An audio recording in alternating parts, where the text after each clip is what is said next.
Un cordial saludo a todos, bienvenidos nuevamente a nuestra sesión en la que hoy presentaremos al candidato a ascenso a categoría titular, el profesor Nilson Javier Ibagón Martín.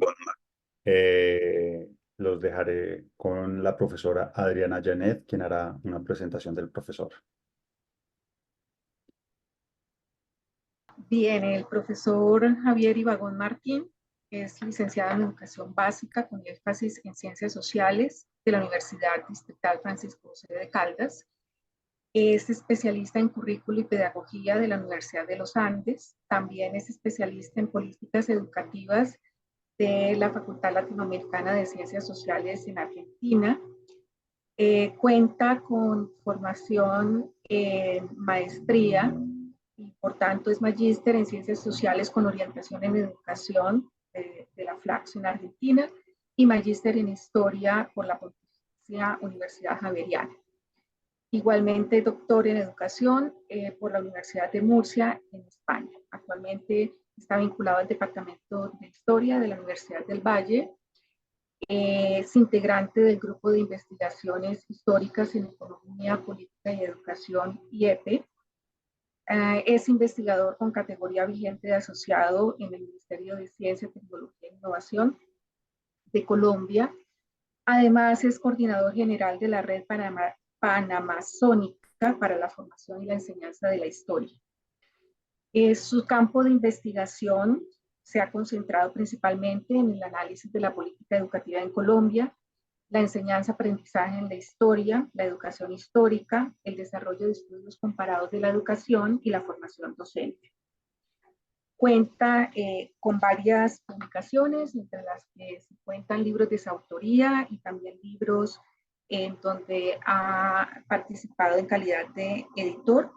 Y además es autor de varios artículos científicos publicados en revistas de nuestro país, pero también de Brasil, México, España, Argentina y Chile. Así que ahora te dejo entonces con el profesor Javier, quien nos va a compartir eh, parte de su experiencia en investigación. Bueno, muchísimas gracias por la presentación. Antes de dar inicio, pues quisiera dar un agradecimiento a todos los miembros del Comité de Credenciales de la Facultad de Humanidades de la Universidad del Valle, pues por todo el tema de las gestiones burocráticas, administrativas que implica organizar este tipo de eventos y pues por todo el apoyo recibido en ese proceso. También agradecer la presencia pues del doctor William Chapman, del doctor Darío Campos, con los que espero en este momento tener un diálogo abierto, horizontal, que permita, digamos, aportar a estas discusiones que en el país en este momento pues se han venido ubicando como elemento central para pensar el tema de reformas alrededor de la enseñanza de las ciencias sociales y particularmente de la historia, y pues también agradecer a los profesores y personas que han asistido, pues que se han conectado a este evento. Bueno, entonces voy a proceder entonces ahora sí a establecer la presentación.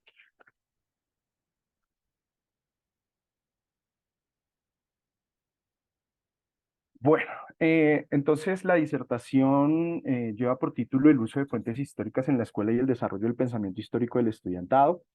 Es un trabajo de orden teórico, pero que durante los últimos 5 años está apoyado por investigaciones de carácter empírico, de orden cuantitativo y cualitativo que han venido siendo publicados pues en diferentes espacios, particularmente en revistas especializadas. Entonces, me parece que es importante hacer la aclaración porque digamos que esta es una sistematización de orden teórico, pero obedece a elementos de la práctica, ¿no? Y elementos también de carácter investigativo de orden empírico. Dividí la presentación en cuatro apartados, en un primer bloque compuesto por tres y el final y uno final. Voy a abordar rápidamente algunas formas para abordar y entender la enseñanza de la historia, un modelo tripartito en el que he venido trabajando que vincula epistemología de la historia, cultura escolar y praxis vital como principios fundamentales para pensar la didáctica de la historia, elementos básicos alrededor de la noción de pensamiento histórico, eh, mm, que me parece que permiten entender un poco la propuesta que se establece en el capítulo que es base de esta presentación, que son algunos principios didácticos del uso de fuentes históricas en espacios escolares y que se ha constituido ya en una propuesta, digamos, llevada a la práctica. En primer lugar, entonces, estos fundamentos teóricos, quisiera partir de desde dónde es que estoy hablando, ¿no? Para entender el problema de la enseñanza de la historia, eh, eh, hay diferentes formas de entenderla, diferentes formas de posicionarse frente a este problema, y me parece que es importante para entender el alcance de la propuesta, desde dónde es que se ancla teóricamente pues la disertación. Eh, Uno podría entender, y ustedes ven en la diapositiva, 4 dimensiones o 4 formas de pensar la enseñanza de la historia. No es que esas 4 formas sean las únicas, sino que creo que son las más importantes en términos de su alcance e importancia en la discusión. Y lo otro es que yo las separo analíticamente, pero en la práctica educativa muchas veces estas están interconectadas, ¿sí? O mezcladas. Entonces, digamos que la realidad educativa es un poco más complejo que lo que se expresa en esta diapositiva.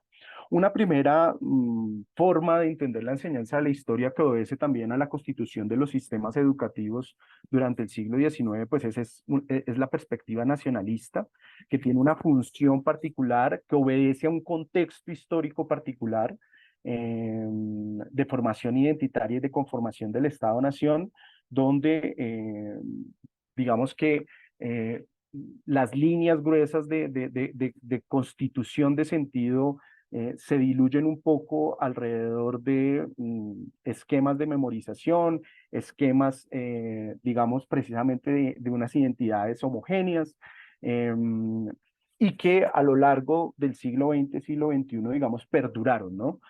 Muchas de las investigaciones que se han desarrollado durante las últimas décadas, no solamente en Colombia, sino en diferentes contextos, lo que han mostrado es que pues, es un modelo en parte anacrónico, pero que debe ser valorado precisamente en ese contexto que les he mencionado. Una segunda forma es pensarlo desde la perspectiva de la enseñanza de las ciencias sociales, un esquema más ligado a la interdisciplinariedad, que en el país particularmente, pues ha generado ciertos problemas por la difusión que provoca en el estatuto epistémico particular de pensar la enseñanza de la historia. Lógico, aquí también hay diferentes formas de aplicación de esas perspectivas, hay unas más complejas, entonces, por ejemplo, en otros contextos nacionales, esa perspectiva ha sido trabajada de una manera compleja en la que se permite, digamos, que haya una conexión entre disciplinas, un diálogo abierto entre disciplinas, pero hay otras formas y en las que yo particularmente resalto para el caso colombiano. Creo que se ha quedado corta esta perspectiva de enseñanza porque es una perspectiva muy pensada desde el presentismo y que diluye esa relación pasado, presente y futuro. Habría otra forma que es pensarla de una manera disciplinar, en la que el método histórico, digamos, se convierte en un elemento fundamental para pensar el alcance escolar de la enseñanza de la historia, entendiendo el método histórico como una metodología que puede ser adaptada y que debe ser adaptada para potenciar los aprendizajes y definir la racionalidad de esa noción de enseñanza. Y habría otra que pues es de reciente cuño, no en términos prácticos, sino en términos más de la discusión teórica, que sería una perspectiva sociocultural que asume que la enseñanza de la historia no solamente corresponde a espacios escolares formalizados, sino que es un proceso más complejo en términos de la integración de diferentes ámbitos de la cultura histórica en el proceso. Entonces, yo me apoyo particularmente para pensar el problema desde estas últimas dos, haciendo una crítica fuerte a las dos primeras, a la perspectiva nacionalista y a la perspectiva interdisciplinar de enseñanza de las ciencias sociales en su vertiente simplificadora, ¿no? Hago esa aclaración, en su vertiente simplificadora. Entonces, estas últimas dos han sido trabajadas a partir de una corriente que se ha venido posicionando en diferentes países, que es la denominada History Education o educación histórica. Este es el modelo tripartito a partir del cual yo pienso el problema de las fuentes en la escuela. Este es un modelo de autoría propia con unas influencias marcadas de la obra de John Rawson y, bueno, de algunos elementos también trabajados en las escuelas anglosajonas como los trabajos de Peter Lee y también algunos elementos asociados a, y no porque esté aquí, a algunos elementos de discusión trabajados por el profesor Darío Campos y en Latinoamérica de la profesora María Auxiliadora Schmidt. Entonces, yo considero que la didáctica de la historia tiene que tener estos tres elementos de fundamentación a partir de los cuales cobra validez o cobra mayor fuerza, mayor potencia las reflexiones que se generan en el campo. Un primer elemento, la epistemología de la historia, que es fundamental para pensar los alcances de la didáctica. Por lo general hay una perspectiva reduccionista de la didáctica cuando se asume que esta solamente corresponde a una discusión de orden pedagógico o a las, digamos, a las discusiones de orden pedagógico o de la pedagogía como campo de saber. Y se ha perdido la especificidad de las discusiones en áreas del saber específico. En esta medida, la epistemología de la historia creo que es fundamental en ese orden de reflexión educativa de carácter escolar, porque es a partir de ella que uno puede impulsar discusiones alrededor de pensar la enseñanza y el aprendizaje y la historia a partir de la idea de construcción de conocimiento y no simplemente a partir de un ejercicio de reproducción acrítica de información. Entonces, allí se encuentra un núcleo importante que vamos a ver más adelante alrededor de la categoría pensamiento histórico y de la propuesta particular que define esta discusión. Sin embargo, si solamente pensáramos la didáctica de la historia a través de la epistemología de la historia, estaríamos desconociendo un escenario fundamental y unas lógicas particulares cuando lo estamos pensando en términos institucionales o estamos pensando cómo esto se aplica en el escenario escolar. De ahí que haya otro elemento, otra dimensión que no se puede olvidar, que es la cultura escolar. Cuando hablamos de cultura escolar, estamos hablando de una serie de ideas, valores, creencias que determinan las lógicas de funcionamiento, de socialización y de aprendizaje que se dan en un escenario particular, que es la escuela.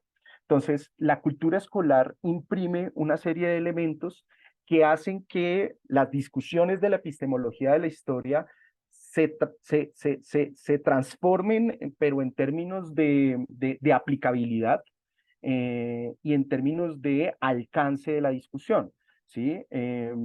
Aunque, y esto lo podemos debatir cuando en el escenario de la discusión, el tema aquí no es formar pequeños y pequeñas historiadoras, pero sí utilizar el método histórico y el pensamiento científico que se deriva de él como un elemento para generar un tipo de pensamiento mucho más complejo.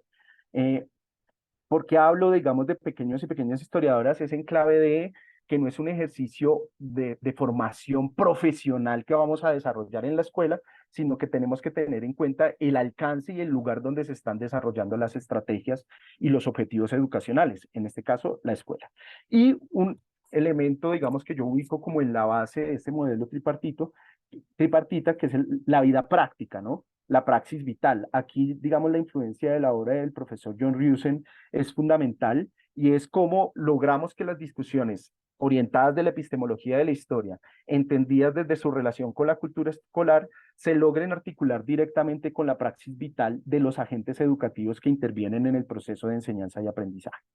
En medio de las conexiones, pues, el tema del trabajo con fuentes históricas es fundamental en la medida que permite, primero, un elemento central que es la constitución de sentido de lo que se aprende y de lo que se enseña. Promueve una reflexión curricular en términos del alcance y la lógica de funcionamiento de la enseñanza y aprendizaje en el escenario escolar y trabaja también sobre la importancia de la interpretación y de la evidencia histórica como una pieza fundamental para poder proyectar procesos de formación más complejos con las nuevas generaciones, niños, niñas y jóvenes. Eso en el marco, digamos, de la cultura escolar. Perdón, de la cultura histórica. Entonces, también la propuesta que he venido desarrollando tiene que ver con el reconocimiento de la potencia de la noción de cultura histórica, que básicamente lo que apropio ahí es que efectivamente para pensar, digamos, de una forma más compleja este tema de la enseñanza y aprendizaje de la historia, tenemos que entender que no solamente la escuela es un escenario de enseñanza y aprendizaje, ¿sí? O sea, que no se reduce. Y cuando ustedes miran muchas de las discusiones que hay alrededor de enseñanza y aprendizaje de la historia, pareciese que hay una tendencia a inscribir la discusión solamente en el aparato escolar, cuando hay otros ámbitos de discusión que son iguales o más importantes que el sistema escolar en términos de la generación de sentido alrededor de principios temporales y de asuntos relacionados, digamos, con la funcionalidad de la historia como saber que permite, digamos, a las personas ser y estar en el mundo. En ellos, digamos, hay diferentes investigaciones que han demostrado, por ejemplo, cómo la familia y las discusiones, los discursos que hay en la familia tienen una importancia muy importante, una importancia, digamos, que en la configuración de las formas y representaciones históricas de niños, niñas y jóvenes, ¿sí? Igual que, digamos, otros escenarios como los museos, etcétera, etcétera, etcétera. Cuando trabajo sobre la noción de pensamiento histórico, estoy pensando desde varias dimensiones, pero por cuestiones de tiempo preferí pensarlo o ubicar la discusión desde estos tres escenarios. Primero, desde una forma o desde la configuración de entenderla como una forma de reorientación cognitiva. Buena parte de las investigaciones que se han desarrollado en el marco de la educación histórica han establecido que la historia es un conocimiento contraintuitivo y en la medida de que es contraintuitivo permite, digamos, superar el sentido o pone en tensión el sentido común. ¿Sí? Entonces, el ejercicio de pensamiento histórico tiene que ver con una transformación de las formas simples a partir de las cuales concebimos la vida, porque ponen en entredicho eso que asumimos como ya dado. ¿Sí? Por lo tanto, ahí hay una movilización de nuevas perspectivas de identidad y acción, pero esa reorientación cognitiva tiene que ver con un ejercicio formal, y ahí es donde viene la noción de alfabetización histórica. ¿Cómo así? El aprendizaje y la enseñanza de la historia y esta reorientación cognitiva no se dan de forma natural o por un tema biológico. No es, digamos, y eso, por ejemplo, en las discusiones en Colombia sobre estos temas es complejo porque todavía hay un influjo muy fuerte de la teoría piagetiana para entender estos alcances y se asume, es más, buena parte del currículo colombiano en los pocos contenidos históricos o los contenidos históricos que hay en el currículo se asumen desde la posibilidad o desde un orden biológico. Por eso es que en muchos colegios o en muchas propuestas pedagógicas se asume y se dice que no se le puede enseñar historia a niños de 6 o 7 años porque no tienen desarrollado el pensamiento abstracto formal. Si ustedes miran los contenidos fuertes de historia, comienzan a partir del tercero de primaria, ¿sí? Primero y segundo, digamos que no hay una formalidad alrededor de eso. Eso me refiero al currículo oficial, eso puede ser, digamos, debatible en términos de las prácticas, porque no podemos generalizar, pueden haber prácticas educativas en diferentes instituciones que vayan en contravía de esa idea. Pero lo que plantea la alfabetización histórica tiene que ver precisamente con que la enseñanza y el aprendizaje o el desarrollo del pensamiento histórico tiene que ver con un acto formal, ¿sí? O sea, no es, el pensamiento histórico no es innato al hombre y por lo tanto tiene que ser formado, ¿sí? Entonces, ahí se habla, por ejemplo, del desarrollo de competencias avanzadas para saber leer el mundo y particularmente, y algo que me interesa en la propuesta que les presento más adelante, es cómo se generan unos mecanismos de transformación de la información en conocimiento. Aquí entonces finalmente es importante la idea de progresión conceptual y es que el modelo que yo he venido trabajando es que no se puede entender la enseñanza de la historia por fuera del método histórico. Entonces, eh, la idea de progresión conceptual tiene que ver con entender la historia en términos de método. Ahí está la clave, digamos, del modelo que yo planteo tripartito, eh, porque es a través del método que podemos avanzar hacia formas más complejas de aprendizaje. En esta teoría, básicamente hay la división de dos tipos de contenidos: los contenidos sustantivos, que estarían ligados a qué, quién, cuándo, dónde, y que estarían muy, digamos, alineados con temáticas, con lo que los profesores y profesoras consideran como temáticas a partir de las cuales planean. Entonces, por ejemplo, un contenido sustantivo es la revolución industrial, ¿sí? Una categoría. El feudalismo, pero también pueden ser personajes o hechos. ¿Sí? Entonces podemos hablar de la Guerra de los Mil Días, o podemos hablar de Simón Bolívar, o podemos hablar de, bueno, ¿sí? Digamos que cuando estamos hablando de procesos, categorías históricas, personajes históricos, eso daría cuenta de los contenidos sustantivos. Sin embargo, el avance de la teoría lo que plantea, o de esta propuesta, lo que plantea es el gran problema de la enseñanza de la historia, de las limitantes de la enseñanza de la historia contemporánea, tiene que ver con que las planeaciones y la concepción del alcance formativo se limita exclusivamente a esos contenidos sustantivos, ¿sí? Cuando se limita, digamos que hay un quiebre en la potencialidad que hay en estos procesos de aprendizaje. Por lo tanto, entonces plantean la existencia de otros contenidos que tendrían que ver más con la naturaleza del saber histórico, con las operaciones lógicas a partir de las cuales se produce conocimiento histórico, y por eso ustedes ven en la diapositiva que se hace un énfasis en entender, o sea, que una de las bases de este tipo de contenidos es entender cómo se construye el conocimiento en el área particular. Ahí, específicamente, digamos, en los contenidos de segundo orden, también se pueden concebir como contenidos estratégicos. Se plantean que hay unas competencias transversales, o sea, por ejemplo, cuando hablamos de argumentar, interpretar, que no son propias de la enseñanza de la historia, sino que pueden obedecer, por ejemplo, a la física, a la química, al tema de del lenguaje, ¿sí? Pero que habrían unas competencias específicas que obedecen particularmente a ese campo de saber particular. Ahí hay diferentes propuestas. Yo no voy a ponerme aquí a hablar, digamos, de las diferentes propuestas que hay, porque pues el tiempo no nos daría. Hay diferentes propuestas. Una muy famosa y muy utilizada es la del profesor canadiense Peter Seixas, que plantea 6 habilidades de pensamiento histórico, pero que eso ha venido siendo puesto en contradicción, por ejemplo, dependiendo de los contextos, ¿no? O sea, de la aplicabilidad de los contextos y digamos, de, bueno, de la noción. Bueno, me quedan 2 minutos, entonces voy a intentar avanzar hacia el asunto más concreto. Lo que quería decir aquí, cerrar un poco esta discusión me di toda la tarea, digamos, de plantear todo esto, porque sin estas bases no se podría entender un poco el uso didáctico de las fuentes históricas, que es la propuesta como tal, ¿sí? El equilibrio entre contenido sustantivo y contenido estratégico estaría establecido por unas mediaciones pedagógicas, pero esas mediaciones pedagógicas, en el clave del modelo, por ejemplo, encuentran en el uso de fuentes un elemento central, ¿sí? Entonces, aunque pareciera que no hay mucho aporte en la discusión, cuando uno se acerca a escenarios prácticos, se da cuenta que el uso de fuentes históricas en las aulas escolares en Colombia, pues todavía tiene problemas, y casi que no, o sea, uno no encuentra una potencia, salvo algunas excepciones, claro está, de el uso de fuentes, ¿sí? Entonces, la propuesta tiene que ver con, primero, intentar diferenciar.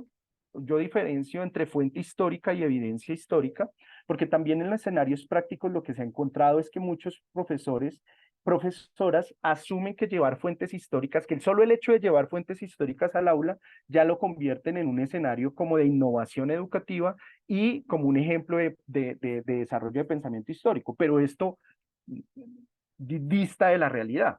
¿Por qué? Porque digamos que el desarrollo del pensamiento histórico ligado a la fuente histórica tiene que ver es más con el tipo de ejercicios que se realizan con esos materiales. Si, por ejemplo, yo llevo fuentes históricas, periódicos de época, y lo que hago es decir, hagan un resumen, pues la acción está limitando la potencia formativa de la fuente histórica, ¿sí? O sea, si solamente lo dejo ahí. Por eso la importancia de diferenciar con esta noción de evidencia histórica que tiene que ver más con la interpretación. Yo propongo en el modelo seis elementos: búsqueda y selección, eh, adecuación, definición de la naturaleza, contextualización, problematización y triangulación.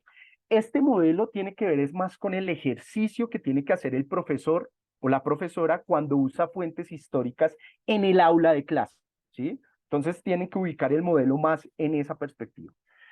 Cuando yo hablo de búsqueda y selección, digamos que parto del hecho de un ejercicio especializado por parte de profesores en una primera etapa y de estudiantes en una segunda etapa, que tiene que ver con la alineación entre la planeación y los objetivos formativos que yo he trazado como maestro en un escenario especial, en un escenario particular, y la potencialidad de las fuentes para generar o para permitirme trabajar sobre estos contenidos estratégicos que les mostraba anteriormente. O sea, sobre nociones de metacognición y nociones metahistóricas, ¿no?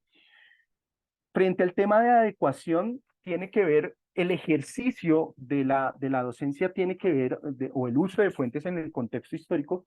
Aquí, digamos que toca un elemento central, y es que primero, pues yo tengo que como maestro mirar la pertinencia de las fuentes que estoy trabajando.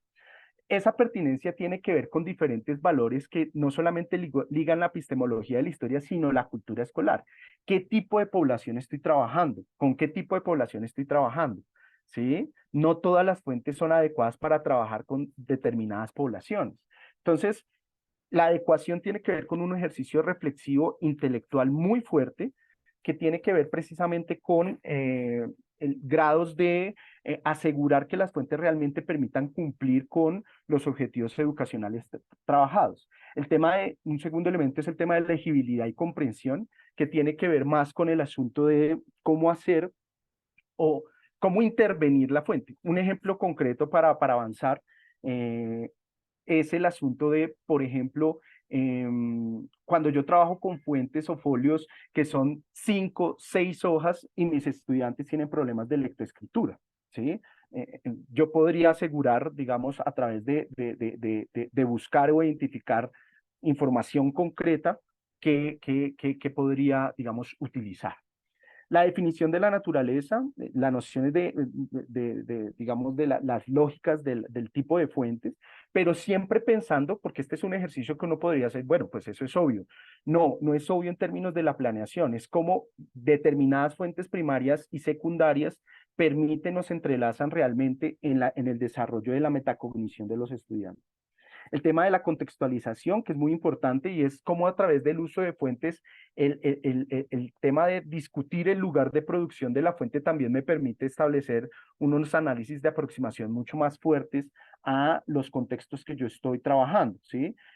Ahí hay algunos elementos que hacen parte del ejercicio, digamos, de los historiadores, que tienen que ver con quién produce la fuente, en qué contexto, cuál fue el consumo, cuál fue el alcance real, cuál es la lógica que define la fuente, porque a partir de ahí eso me permite trabajar sobre el contenido. El tema de triangulación, que es, digamos, básico en este tipo de discusiones, y es que es fundamental el trabajo, digamos, con perspectivas diferenciadas sobre el mismo objeto, entendiendo diferentes niveles de producción de la fuente. Y yo en el capítulo lo que hago es darle un valor muy importante también a los productos que se generan en el mismo escenario escolar, como textos escolares, ideas previas de estudiantes, entendiéndolas como fuentes. Bueno, y el tema de la problematización que se genera, no solamente en términos del problema, sino cómo el trabajo con fuentes lo que tiene que orientar un poco es más el ejercicio de que los propios estudiantes problematicen, ¿sí? La problematización propuesta por el maestro, porque ahí es donde se genera ese intercambio de producción de conocimiento, pero también el tema de principios como ejemplo de la objetividad, la subjetividad y la intersubjetividad en la construcción de conocimiento. Lo que se ha demostrado en la evidencia empírica, en investigaciones, es que a través de estos ejercicios, esos principios de objetividad, subjetividad, intersubjetividad en la comprensión del mundo permiten avances significativos en el aprendizaje. Entonces, rápidamente, ya sé que me volé el tiempo, pero es que me apasiono con esto. y bueno, lamento que el tiempo sea corto para mostrar, digamos, toda la complejidad de la propuesta. Entonces establezco estas líneas rápidas de discusión. Primero, el desarrollo del pensamiento histórico transforma al sujeto que aprende y al sujeto que enseña, en términos de, digamos, de asumirlo como un modelo de implementación. Dos, y aunque pareciera obvio, las investigaciones han demostrado que no lo es, y es que se requiere procesos formales, ¿sí? Para impulsar, digamos, la transformación, la reorientación cognitiva. ¿Cómo así? O sea, enseñar solamente a través de contenidos sustantivos no permite o no genera pensamiento histórico per se. Son los tipos de actividades, los tipos de ejercicios analíticos que se formulan a nivel de las clases, los que permiten en últimas, pues, conectar la noción de alfabetización histórica y el desarrollo de la conciencia histórica, aunque no he hablado mucho de ello. Fundamentalmente la importancia del método histórico y la búsqueda de plausibilidad en las explicaciones históricas. Aquí es muy importante, digamos, cómo las fuentes permiten trabajar sobre rebatir los reduccionismos históricos que permean los discursos sobre la escuela colombiana. Con un colega recientemente estábamos hablando, por ejemplo, cómo se difundió el esquema de explicación colonial de orden colonial a través de pirámides, ¿sí? Y ustedes encuentran en los materiales esa noción de pirámide social muy anclada, lo que en últimas es un reduccionismo del fenómeno histórico como tal. El uso del trabajo con fuentes permitiría, digamos, luchar o combatir, digamos, esos reduccionismos históricos, generando habilidades transversales que no solo se quedan, digamos, en la comprensión de la historia, sino que permiten, digamos, desarrollo de competencias que son transversales y que van a servir en la vida. Desarrollo, bueno, desde nociones metahistóricas y estas últimos cuatro que tienen que ver con, para entender un poco el modelo y la propuesta, se tiene que asumir que el aprendizaje histórico es un proceso contextualizado. O sea, aunque yo defiendo la epistemología de la historia como una de las bases de la didáctica de la historia, tenemos que avanzar o el modelo avanza hacia concebir que digamos, si estamos pensando en la escuela, ese espacio se tiene que valorar, ¿sí? Y la escuela es múltiple. Entonces, eso permite avanzar hacia o poner en cuestión los modelos de transposición didáctica. Este concepto me imagino que lo han escuchado y viene de la didáctica de las matemáticas y es la de concebir que hay un saber sabio y un saber enseñado. Y que el saber sabio, o sea, es un modelo jerárquico en la que se plantea que se puede solucionar el problema de la enseñanza en cualquier saber a partir solamente del conocimiento científico. Yo lo que digo es, el conocimiento científico es fundamental, es central, la pedagogía por sí sola no resuelve los problemas del aprendizaje en campos específicos del saber, pero tenemos que hacer un avance hacia el reconocimiento de los espacios donde desarrollamos los procesos de enseñanza-aprendizaje. No es posible enseñar lo que se desconoce y esto tiene que ver con la labor docente porque se asume que entre más contenidos yo sé, por ejemplo, historia, contenidos sustantivos, fechas, datos, mejor profesor soy y no lo es. ¿Sí? Cuando se dice que no es posible enseñar lo que se desconoce, lo que se está hablando es más de el método, ¿sí? O sea, de la forma de producción de conocimiento en esa área específica. Y eso va más allá, digamos, del manejo de una información factual. ¿Sí? Y eso viene ligado con las últimas dos nociones, porque eso implica el trabajo con fuentes históricas desde este modelo, implica la transformación del profesorado, de la función del profesorado, ¿no? O sea, de la acción, digamos, también del estudiantado de pasividad, y de asumirse como un intelectual orgánico, porque este trabajo con fuentes no es cualquier cosa, no es levantarme el primer día y buscar por Google y a ver qué me aparece, sino que es un ejercicio planeado, un ejercicio, digamos, orgánico que demanda un tiempo. Y finalmente, pues lógicamente, el problema del modelo es que implica repensar el currículo en el caso de Colombia. El currículo colombiano es un currículo que en la práctica es extenso, que no tiene, como se piensa a través de contenidos sustantivos, entonces es un tema de acumulación de contenidos, pero sin lograr engranar o definir muy bien el tema de las competencias. Y cuando hablo de competencias, hablo de, digamos, desde la corriente, no es de las posturas neoliberales, sino la competencia como como operaciones mentales de alta complejidad que son las que permiten redefinir el alcance de la enseñanza de la historia. Eso tendría que, digamos, para trabajar con fuentes, un contenido, yo tendría que destinar espacios, digamos, que ponen en entredicho el currículo colombiano. O sea, yo no puedo trabajar una fuente hoy, mañana otra y rápido venga el otro contenido sustantivo, sino que tiene que haber un espacio, digamos, un poco más de repensar hacia dónde va o para qué enseñamos historia. Yo creo que entonces en el espacio, me pido disculpas al presidente del comité que hace rato me colocó ahí, que me había volado el tiempo. Hay cosas que en estos 20 minutos pues de pronto quedaron de manera general y que tal vez en el proceso de diálogo podemos discutir con mayor profundidad. Entonces yo dejaría hasta ahí el tema. Muchas gracias, profesor Javier. Vamos a escuchar al profesor Darío Campo de la Facultad de Ciencias Humanas de la Universidad Nacional de Colombia. Él es historiador, especialista en periodismo, especialista en docencia en idioma ruso, especialista en traducción ruso-español y magíster en historia de la Universidad de Rusia de la Amistad de los Pueblos y doctor en historia de la Universidad Estatal de Moscú en Rusia. Bienvenido, profesor Darío. Tiene usted la Bueno, palabra. buenos días y en primer lugar, pues agradecerle, profesor, por la invitación a este evento académico, a la universidad, a la querida Universidad del Valle. He tenido la oportunidad de estar muchas veces y la aprecio y le tengo mucho cariño. Igual, le extiendo un saludo cálido a nuestro querido profesor Javier Ibagón, con el cual pues ya hemos tenido oportunidad de encontrarnos académicamente en varios escenarios. Ahora pues nos volvemos a encontrar en otro escenario más, y es precisamente el que tiene que ver con su promoción y al mismo tiempo pues manifestar y cumplir con la tarea que me asignó la universidad, pues el Departamento de Historia y la Facultad, de hacer una reseña crítica, es una reseña crítica en torno a un artículo del profesor Ibagón. En este sentido, efectivamente, el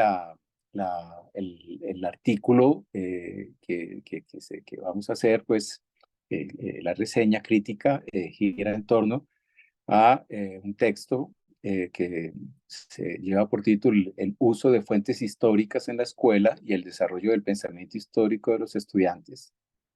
Y este artículo, pues, que es objeto de la reseña, hace parte de la tesis de doctorado del profesor Ibagón y fue publicado en el 2021 en el libro Educación Histórica para el siglo XXI, Principios Epistemológicos y Metodológicos. Efectivamente, al mirar el artículo y hacer su respectiva revisión, pues observo que desde la introducción del artículo hasta sus conclusiones, se observa que la escritura y la expresión de composición del escrito están concebidos con un lenguaje claro y comprensible. El artículo en general posee una estructura lógica en sus partes componentes y refleja el tema propuesto de comienzo a fin estructurado en un discurso demostrativo, argumentativo y claro que inicia con una breve introducción donde el autor formula la intención del artículo a partir de los planteamientos alrededor del pensamiento histórico y desde los cuales señala, abro comillas, el presente texto, a partir de los planteamientos teóricos y prácticos producidos desde esta última corriente, es decir, el pensamiento histórico de investigación, analiza las potencialidades y desafíos educativos que supone el uso de fuentes históricas en el desarrollo de procesos formativos ligados a la enseñanza y el aprendizaje escolar de la historia. El hilo argumentativo perdónenme. El hilo argumentativo sobre el uso de fuentes históricas en el desarrollo de procesos formativos ligados a la enseñanza y aprendizaje escolar de la historia lo teje a lo largo de 4 ejes de discusión. En el primero, define qué es y cómo se estructura el pensamiento histórico, análisis que el autor considera fundamental para entender el para qué del uso escolar de las fuentes. El segundo eje identifica criterios transversales que debe tener en cuenta en la definición y uso de las fuentes, entendidas como dispositivos pedagógicos. El tercer eje propone una discusión sobre la importancia que tiene para enseñar y aprender historia.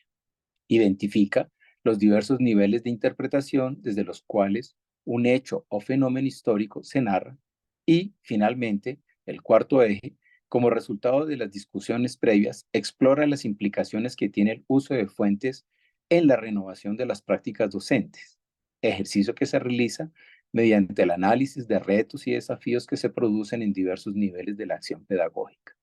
Estos ejes los lleva hasta llegar a la respuesta de la idea principal de desarrollo en la conclusión. El artículo consta de 27 páginas, incluyendo, por supuesto, cuadros conceptuales de su autoría, propias, conclusiones y bibliografía. Ahora bien, estoy totalmente de acuerdo con la afirmación y que aquí en la exposición se vuelve a resaltar, de que la epistemología de la ciencia histórica es la base de la didáctica de la historia. O sea, en ese punto estoy totalmente de acuerdo. Es decir, yo siempre he planteado, pues, la persona que investiga o se desenvuelve en un área de conocimiento también está obligado a mirar cómo este puede ser enseñado y cómo puede llevarse a la sociedad. En este sentido, pues siempre he dicho, pues, un matemático enseña matemáticas, un físico enseña física, un biólogo enseña biología, un médico enseña medicina, un odontólogo enseña odontología, un historiador pues debe también preocuparse por la enseñanza de la historia, ¿ya? En ese sentido estoy totalmente de acuerdo como lo plantea. Y de hecho, sigo allí, Seixas y Morto llegaron a sus planteamientos de pensamiento histórico desde el diálogo y observación del proceso de investigación de los historiadores que ellos asiduamente consultaron. Ahí lo podemos ver en el texto de Big Six Historical Thinking Concepts, en la página 5 y 7. De hecho, pues ellos, para llegar a estas ideas de pensamiento histórico, consultaron a 4 historiadores y a cada uno le preguntaban, ¿cómo usted llegaba para hacer esto? Es decir, fue todo un seguimiento a los mismos historiadores. Y desde allí propusieron su didáctica. Por otra parte, otros autores como Joe Riusen, el alemán, define el pensamiento histórico desde otra perspectiva que no coincide necesariamente con lo que los anteriores autores señalaban, y al igual que lo planteo pues también acá por nosotros desde Colombia, que difiere tanto del uno como del otro.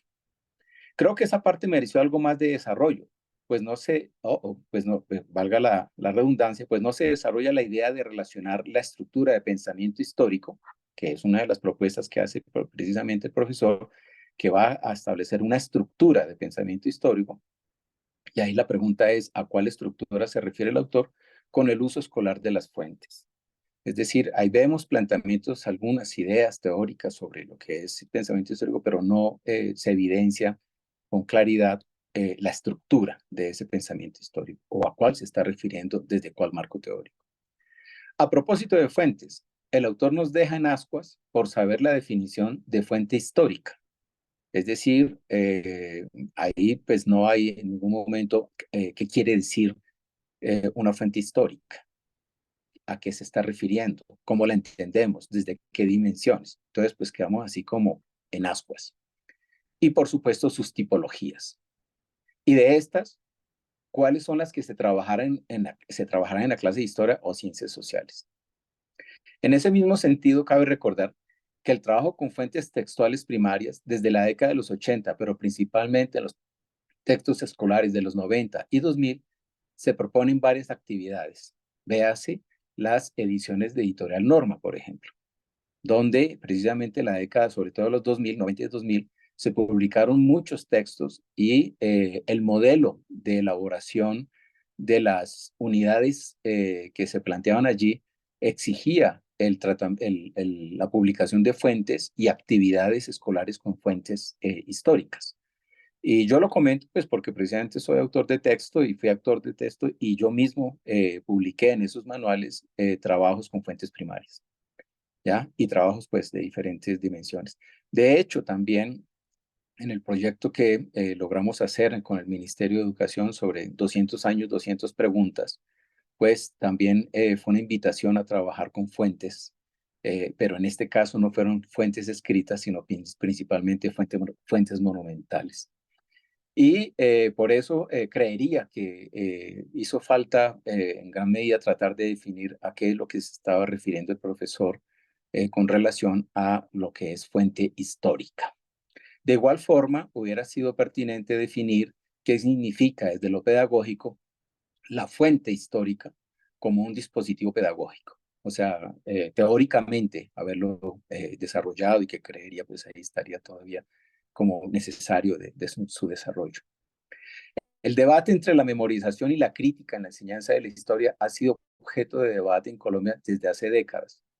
Basta recordar las críticas y la enseñanza de la historia de Agustín Nieto, o las formuladas durante la reforma educativa en tiempos de la Revolución en Marcha, o las de Jaime Jaramillo y Melo, entre otros. En esa lucha contra la memorización, me pregunto, o sea, pregunta para el autor, ¿no hay una intención de olvido deliberada? El temor al olvido fue una de las razones para que surgiera la historia como una forma de conocimiento del ser humano y la sociedad en la Grecia antigua. En ese sentido, no es claro cómo el uso o lectura de fuentes primarias pueden superar la memorización.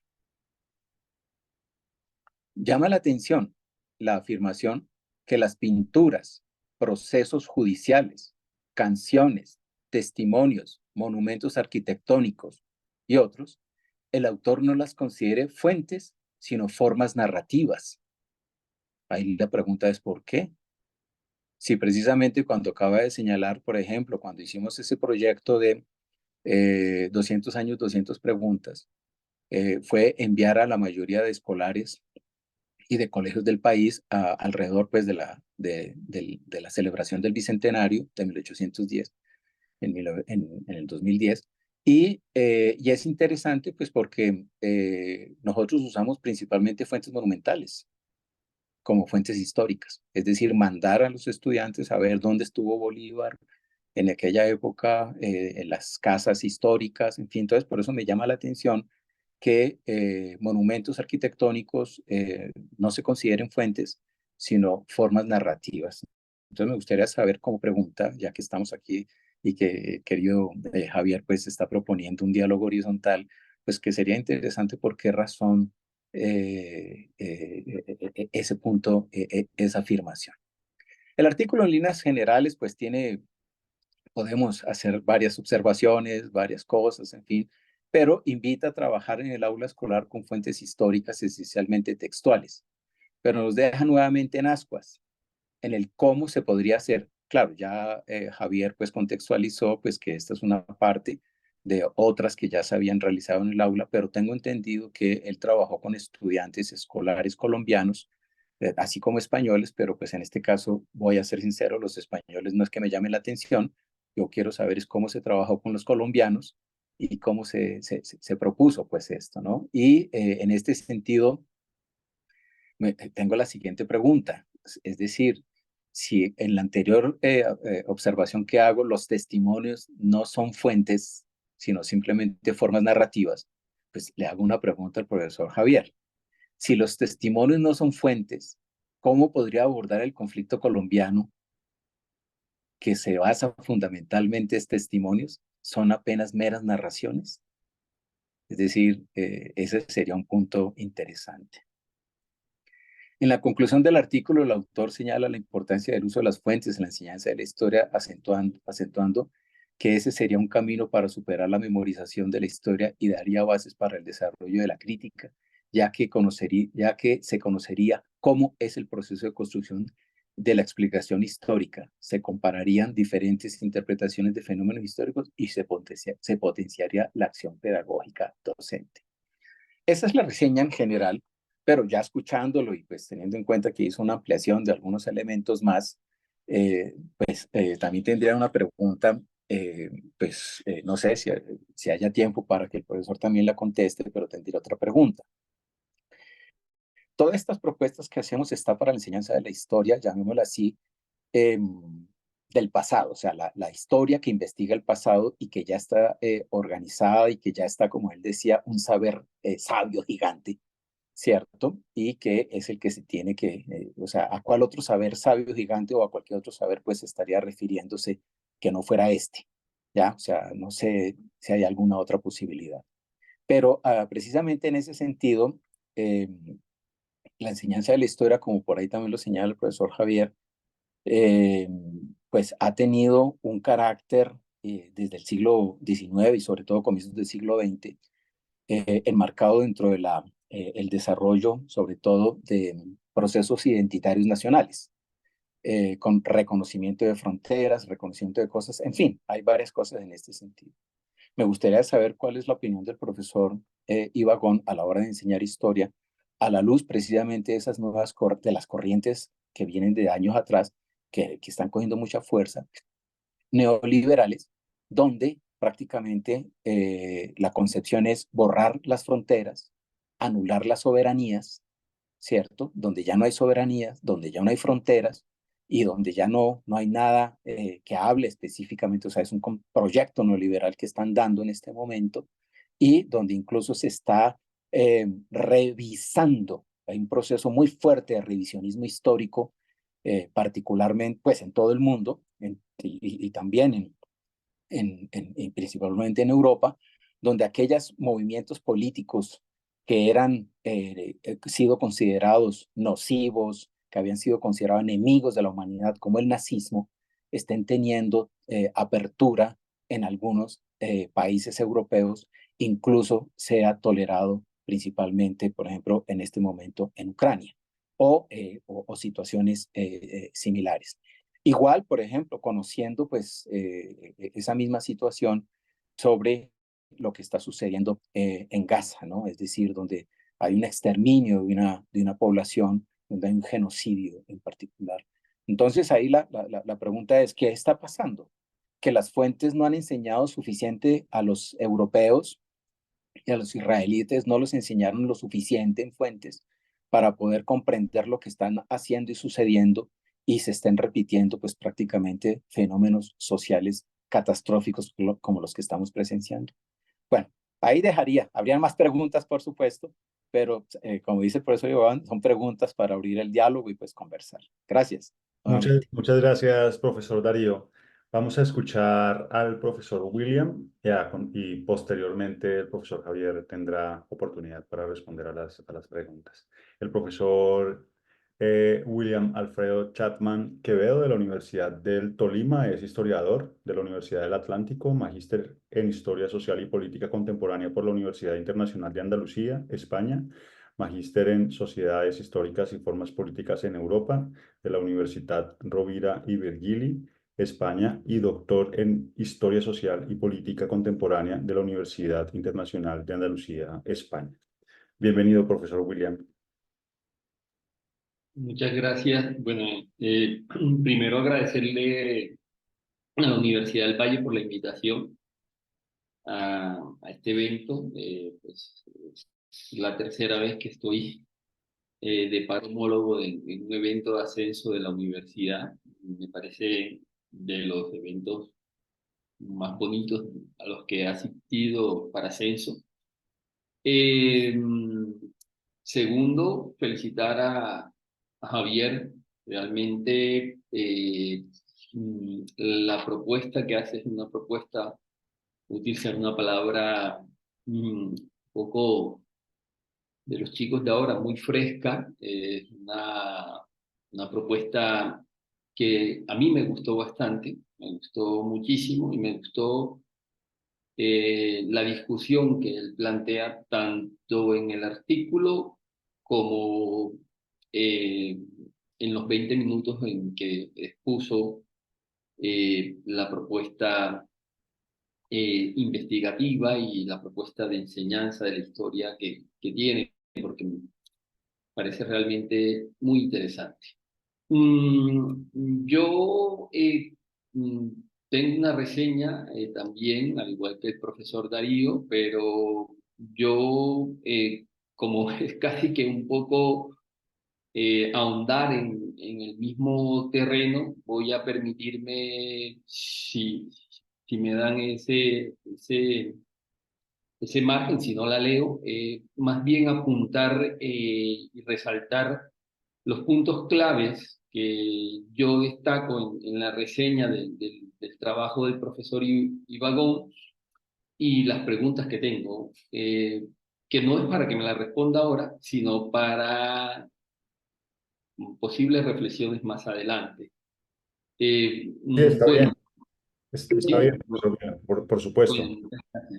Eh, en primer lugar, a mí me parece que el texto, como ya lo dije, es un texto fresco, novedoso, que parte de mirar la problemática de la enseñanza de la historia y cómo se ha enseñado la historia en un marco general, no únicamente propio de la educación colombiana, sino también hay una reflexión de un marco general y que después aterriza en la educación colombiana que me parece pertinente y que yo lo leo como una propuesta y que como una propuesta tienen mayor margen para el desarrollo, ¿sí? Entonces, ese elemento es clave.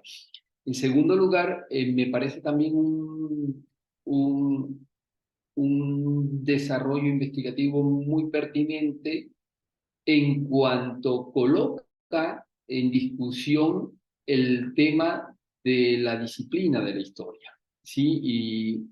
Y resalta lo importante que es apropiarse de la historia como disciplina, eh, como ejercicio, que tiene un ejercicio teórico, un ejercicio metodológico, y que su enseñanza no puede desconocer este proceso. Me interesa porque ahora, con esto de la divulgación histórica y utilizando las nuevas tecnologías, se ha vuelto aún más persistente ese común denominador de que cualquiera puede hacer historia. Y aún más, cualquiera puede enseñar historia. Y eso lo vemos muy repetidas ocasiones en la Universidad del Tolima. Por ejemplo, yo imparto licenciatura en ciencias sociales, entonces ahí vemos aún más esa discusión de que no es necesaria la disciplina para enseñar la historia. Entonces es una discusión que seguimos dando y seguimos debatiendo.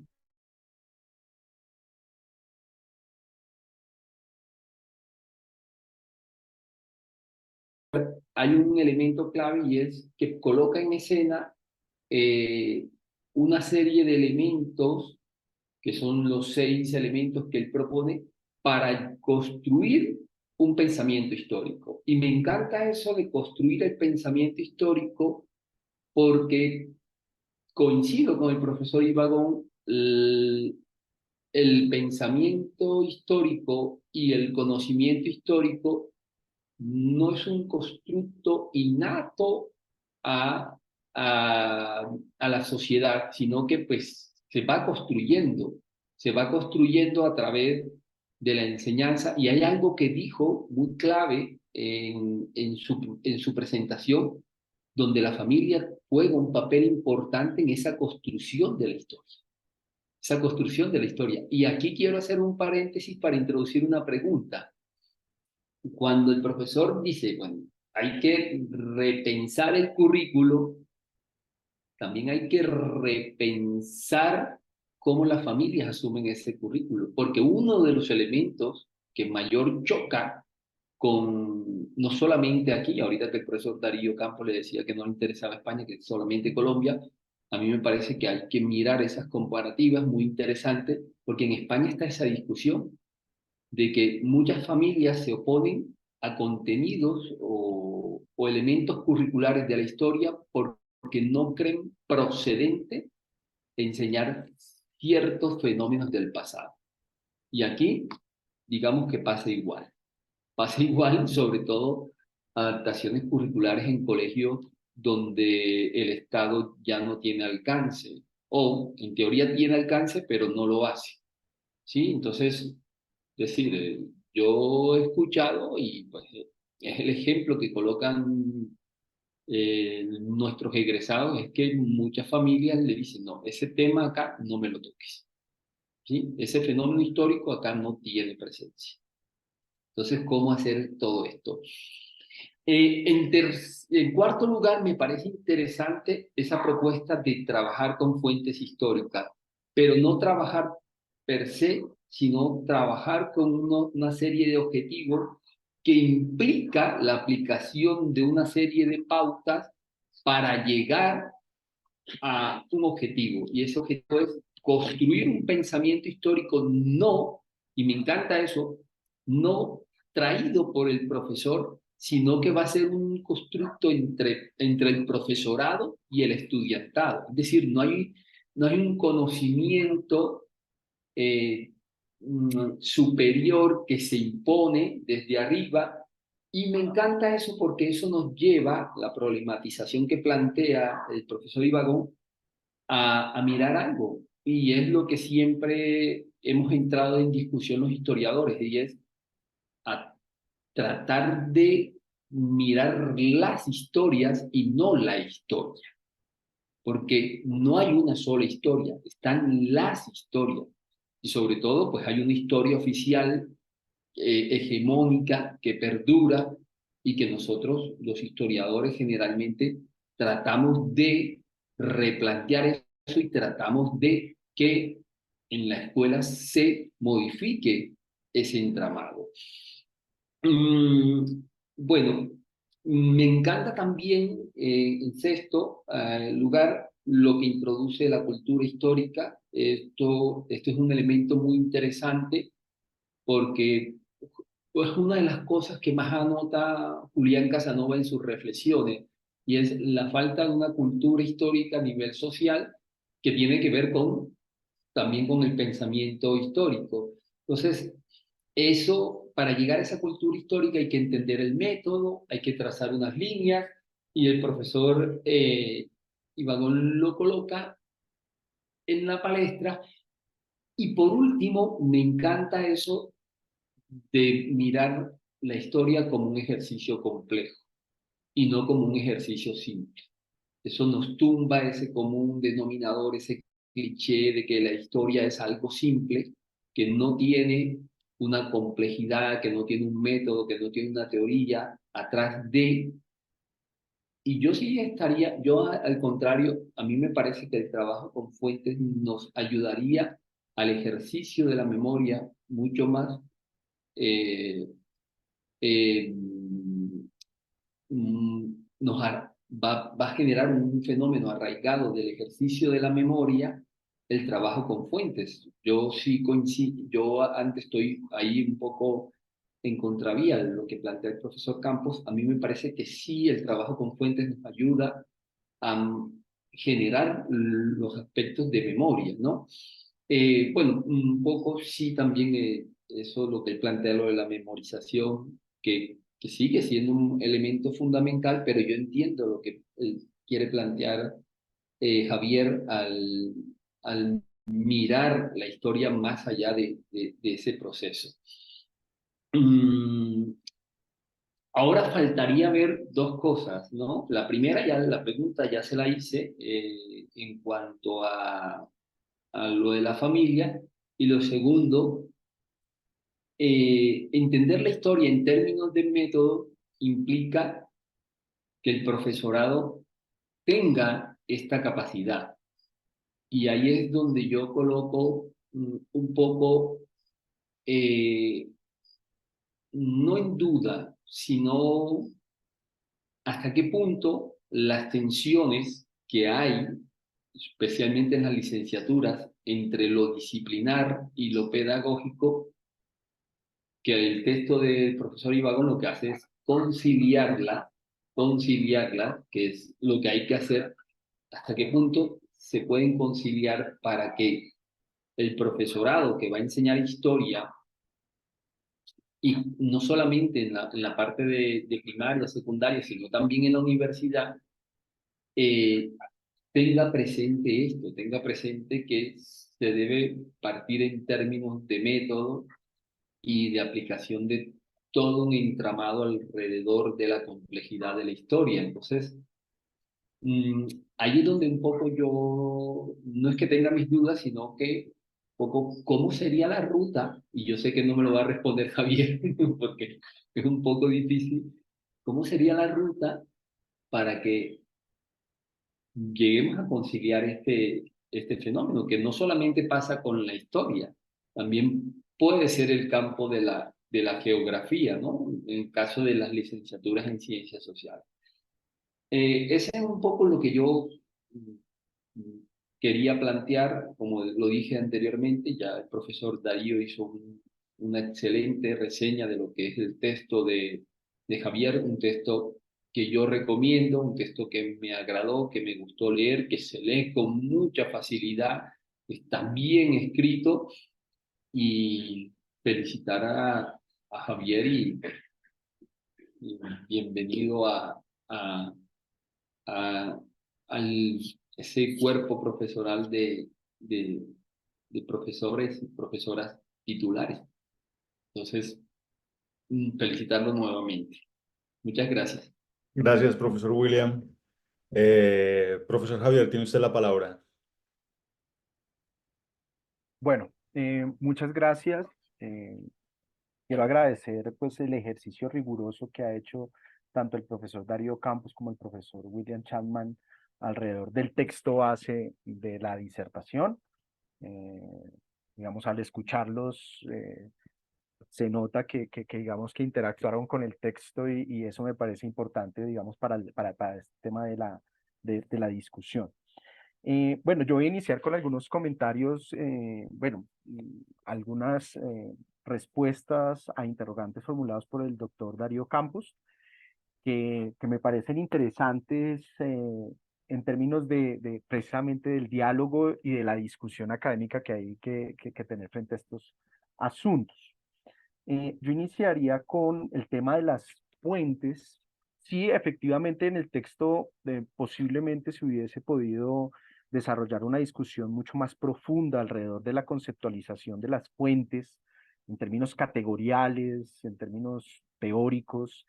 Em, Sin embargo, digamos que mi intención particular, y en el texto creo que queda plasmado, era establecer, digamos, una base común, una base, digamos, un anclaje de esa discusión, de esa categoría, fuente histórica, y trabajarla más con la noción de evidencia histórica en clave pedagógica, ¿sí?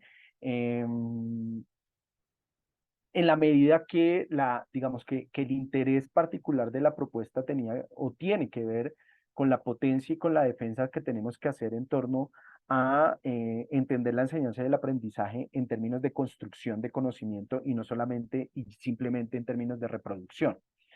Eh, digamos que ahí voy mezclando algunos también comentarios del profesor William Chapman alrededor de, en otras áreas del saber es más claro o casi que no hay discusión sobre estos asuntos. O sea, el saber del área específica como que ya está sentado y como que es base, lamentablemente en el campo de la historia no. ¿Sí? En el campo de la historia precisamente hay una disolución, una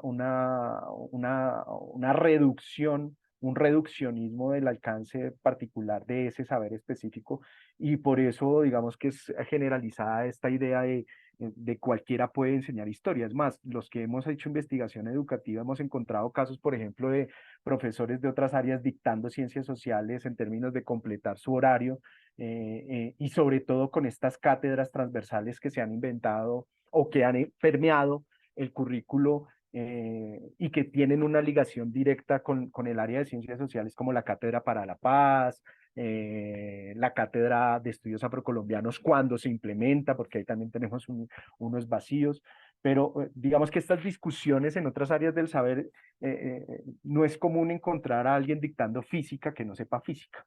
¿Sí? O encontrar a alguien que dicte química que no sepa química, que era algo que planteaba el profesor Darío Campos cuando decía, bueno, el odontólogo enseña odontología, esa especialidad no está tan clara y por eso, aunque pareciera simple la propuesta, es volver a las bases, digamos, de reivindicar el saber particular del campo.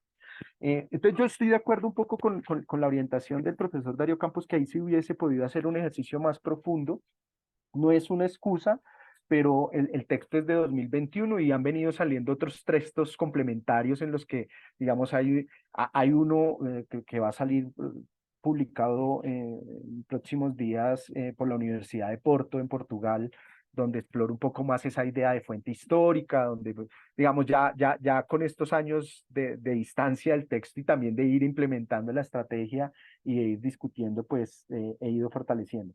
Frente al problema de la memorización, el problema digamos que yo no tengo una crítica frente a la a la memorización como tal, ¿sí? Porque es un ejercicio digamos, inherente al ejercicio de aprendizaje de la historia. O sea, por ejemplo, si uno no ejerce temas de memorización frente a datos, frente a fechas, pues no se puede ubicar temporalmente, cronológicamente no se podría uno ubicar, ¿sí? Y pues ahí funciona un ejercicio de memorización, ¿sí? El problema, y digamos que el debate fuerte que yo establezco es en torno a la memorización acrítica, que es otra cosa, ¿sí?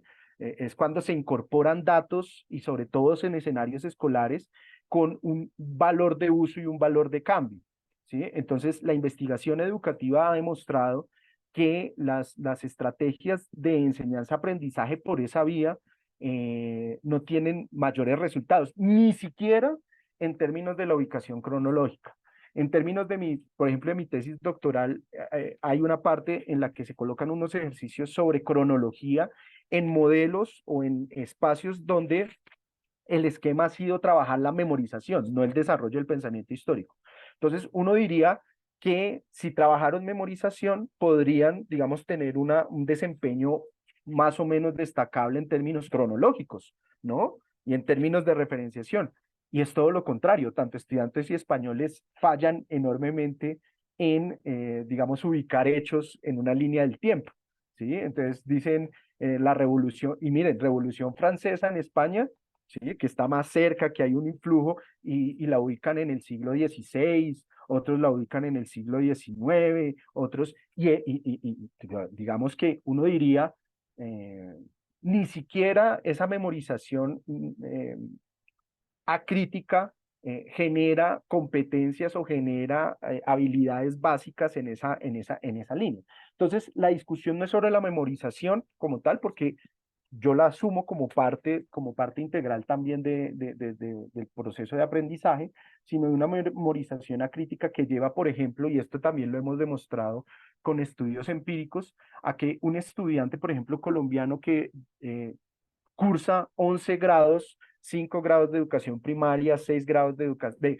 4 grados de educación secundaria y 2 de media, a que finalmente termine su formación y no se acuerde absolutamente de nada, ¿sí? Así haya visto los fenicios, los incas, los mayas, no se acuerda de absolutamente nada precisamente porque la memorización acrítica tiene ese problema, que es un uso de valor en el momento para pasar las evaluaciones y para pasar la materia, pero no hay una forma de constitución de sentido que permita, digamos, una apropiación horizontal y, digamos, de mayor potencia de ese conocimiento. Por eso es que se establece un modelo alrededor de fuentes históricas pensada no por la fuente en sí, ¿sí? Ahí digamos que también interpelo algunas el problema no es la fuente en sí, es los ejercicios y digamos, las actividades y los objetivos educacionales que se trazan con la fuente, ¿sí? Entonces, por eso, digamos que en el texto también se diferencia esa noción de fuente histórica y evidencia histórica, en términos pedagógicos y en la potencia para el modelo como tal. Frente al tema testimonial, frente al tema, digamos, como de espacios arquitectónicos, como fuentes históricas, tal vez no se mencionan en el texto formalmente, pero cuando se introduce la noción de cultura histórica, precisamente lo que estoy diciendo es que hay diferentes formas y diferentes espacios de aprendizaje y por lo tanto diferentes mediaciones.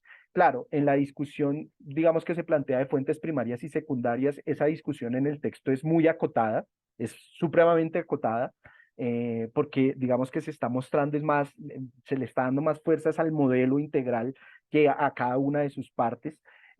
Pero cuando yo entiendo la enseñanza y el aprendizaje, particularmente desde la cultura histórica, no estoy negando los testimonios, no estoy negando, digamos, esos otros espacios. O, por ejemplo, la noción de ciudad como, como un espacio formador, o estos lugares monumentales, o las mismas narrativas, testimonios que pueden tener nuestros mayores, porque eso genera, digamos, trabajos intergeneracionales bien interesantes. Por eso, por ejemplo, cuando yo mencionaba lo de la familia, ¿sí? Y eso está, esto no me lo estoy inventando, o sea, hay evidencia empírica en diferentes países sobre el influjo que tiene la familia. Yo estoy entendiendo que esos discursos de la familia también son fuentes, ¿sí? O sea, lo estoy asumiendo que esas son fuentes que están interviniendo en el proceso, digamos, de representación histórica de los estudiantes. El problema es real, el problema real es cómo hacemos para integrar eso en términos no de, digamos, como de validarlo absolutamente, sino en el ejercicio de triangulación de cómo ponemos a dialogar esas formas de constitución de sentido que el estudiante valora mucho, porque es que si mi abuelo lo dice, es porque mi abuelo, sí, o sea, esa simple noción de, es que mi abuelo lo dice, tiene a veces más poder que, por ejemplo, leer un artículo científico o leer un texto escolar. Entonces, yo estoy entendiendo, digamos, esas otras formas, esos testimonios, también lo estoy incluyendo, digamos, dentro de la fuente. Entonces, no lo limito exclusivamente al temas escritos o a, digamos, fuentes tradicionales, que en últimas tampoco hay que desacreditar, ¿no? O sea, yo también tengo una preocupación en algunas prácticas educativas y es que se eleva al testimonio, ¿sí? Se eleva, digamos, la historia oral a única fuente, ¿sí? Y eso también es un problema. Desde mi punto de vista es un problema. Por eso yo hablo del principio de triangulación, ¿no? De diferentes tipos de fuentes, de diferentes tipos de posicionamientos ahí, y eso implica efectivamente pues un ejercicio no fácil de concreción, porque vuelvo a insistir esto, el sistema educativo colombiano en términos de la acumulación de contenidos desde el cual está pensado, pues tendría que ser repensado porque no podríamos tener ese, digamos, cartapaz de contenidos de todo, un pupurrí de procesos históricos, sino que tendríamos que hacer un proceso de selección mucho más afinado para poder dar tiempo a la generación eh, y al trabajo, digamos, de desarrollo de pensamiento histórico. Frente a algunas preguntas, por ejemplo, concretas frente al tema de la familia y el currículo, pues ahí tenemos un tema complejísimo, porque la investigación empírica también, algunas cosas que he venido trabajando, por ejemplo, me muestra que las memorias escolares son muy fuertes. O sea, no solamente sobre los contenidos a enseñar, sino que las familias y los padres de familia recurren a sus memorias escolares para determinar qué es una buena enseñanza y qué es una mala enseñanza. ¿Cómo así? O sea, recurren a cómo fue que les enseñaron historia en la década de los 80, ¿sí? Y entonces, si el profesorado en esa época, hoy está implementando otra, o está hablando de otros contenidos, dice, oye, ey, ey, ey, en sexto a mí me enseñaron el tema de Grecia y Roma. ¿A usted por qué en sexto no le están enseñando Grecia y Roma y están discutiendo sobre, no sé, comienzos del siglo XX colombiano? Eso no, así no me enseñaron a mí y eso genera unas contradicciones bien fuertes. O sea, no solamente esas memorias. Yo creo que digamos que no hay una fórmula para vincularlo. El tema es hacerlo consciente.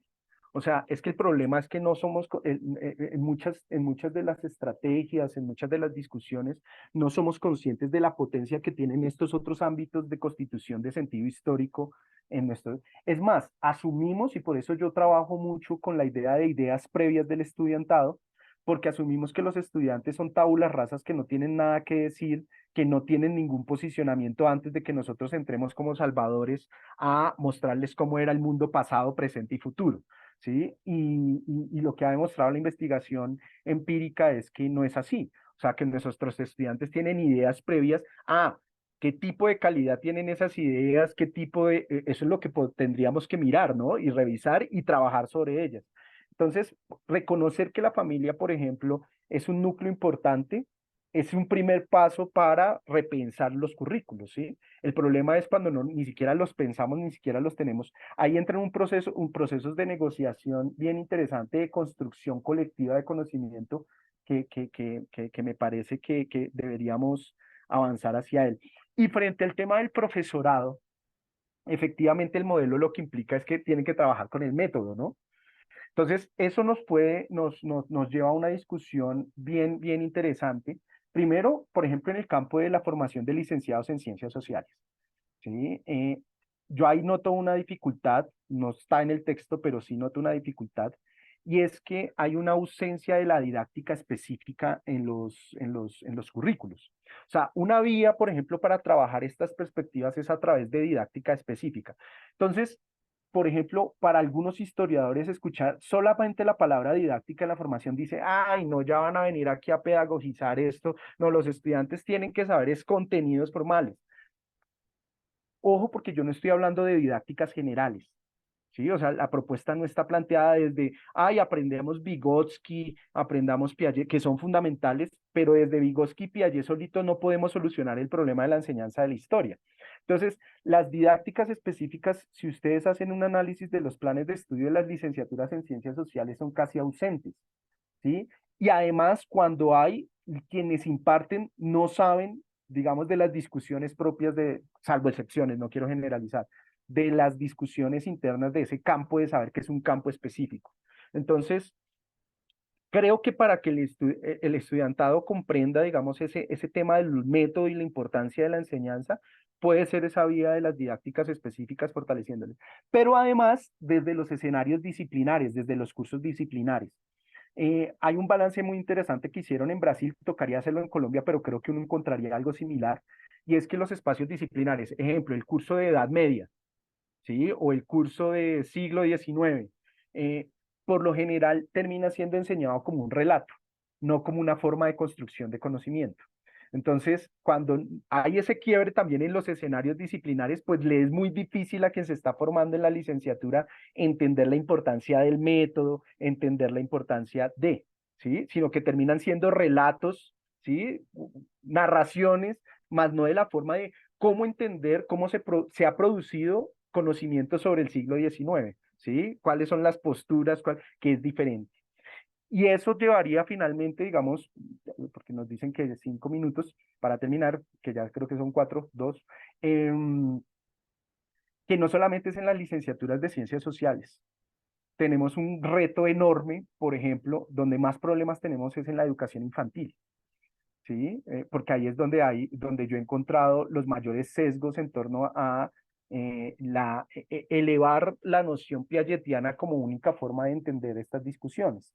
Entonces, es muy común encontrar a las educadoras infantiles, profesoras universitarias, que plantean que enseñar historia en estos niveles es imposible precisamente por lo que les decía de la falta de desarrollo del pensamiento abstracto formal en los niños y niñas.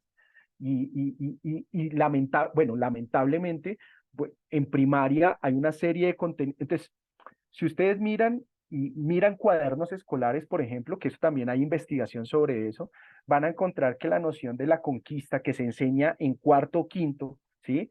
Se enseña como conquista, bueno, primero el tema como descubrimiento, como conquista, bueno, ahí no hay ninguna discusión y se enseña simplemente desde la Niña, la Pinta y la Santa María, ¿sí? O sea, nuestros niños siguen aprendiendo estos procesos, pintando las carabelas y de ahí no salen, ¿sí? Pero también obedece, digamos, a la falta de, habría que repensar un poco también esa formación inicial y yo creo que la vía podría ser las didácticas específicas. Creo que faltan más temas de debate, faltan más, pero sé que por temas de tiempo hay un cronograma, hay un tema formal. Lo podemos seguir debatiendo en otros espacios porque pues quedo aquí pensando en otras preguntas que me hicieron, otros comentarios y daría como para quedarnos aquí hasta las 2 de la tarde. Por mí ningún problema, pero ya veo que aquí hay, pues que hay que cumplir con lo establecido. Es cierto, profesor Javier, intentamos hacer lo posible por abrir el espacio para que sea como lo más libre, digamos, que haya un diálogo, que haya una buena discusión, que no sea, digamos, meramente un evento formal, sino que realmente haya un diálogo académico, intelectual, eso nos parece importante, pero también tenemos compromisos eh, administrativos, digamos, que atender. Muchísimas gracias por el tiempo. Muy interesante su trabajo, realmente muy útil. Yo creo que esto Cuando se piensa con detenimiento la educación, creo que el país puede ir construyéndose más apropiadamente. Estos son, digamos, hay preguntas que hizo el profesor Darío que hubiese sido muy interesante también, en las que hubiera sido muy interesante también avanzar en relación con con los fenómenos actuales. Bueno. Agradecemos mucho a las personas que nos acompañaron en este acto público, en especial un agradecimiento a los homólogos, al profesor Darío Campo y al profesor William Chapman por su cordial presentación, por las preguntas interesantes. Y felicitaciones, profesor Javier Ibagón Martín, por cumplir ampliamente con este requisito parcial para su ascenso a categoría titular. Felicitaciones, profesor. Felicitaciones, Javier. Felicitaciones, Javier. Gracias. Espero tener otros espacios para responder las preguntas porque sí quedó eso del presente y la iba a responder, pero bueno, ya nos encontraremos en otros Ya espacios. nos encontraremos, querido Javier, y me podrás definir un poco más. Sí. Nos vemos la Bueno, otra semana. muy bien. Sí, en el Congreso. Muchísimas Muy bien. gracias a Adiós. todos que Hasta luego a asistieron y todos. estamos ahí. Hasta luego. Bueno, querido profesor. Que estén muy bien. Hasta luego.